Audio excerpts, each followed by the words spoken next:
Hello everyone, हजुर सबैलाई मेरो युट्युब च्यानलमा फेरि पनि स्वागत छ।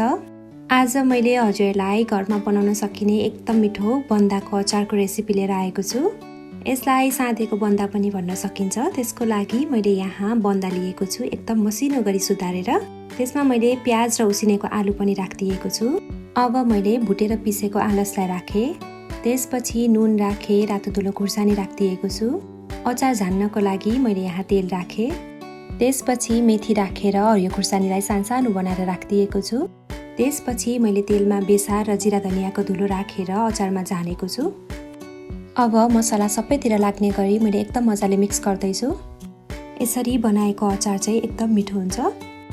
अब मैले यसमा कागती राखिदिएको छु। हजुरहरूले चुकमिलो पनि राख्न सक्नुहुन्छ। त्यसपछि मैले यसमा भिजाएर राखेको सानो केराउलाई राखिदिएँ र फेरि एकचोटि मजाले मिक्स गर्दैछु।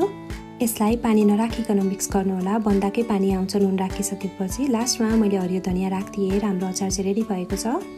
हजुर पनि यसै गरी बनाउनुहोस्, खानुहोस्, इन्जोय गर्नुहोस्। अनि हजुरको थोरै माया र सपोर्ट मागेको छु। मलाई लाइक, सेयर एन्ड सब्सक्राइब गर्न नभुल्नुहोला। Thank you.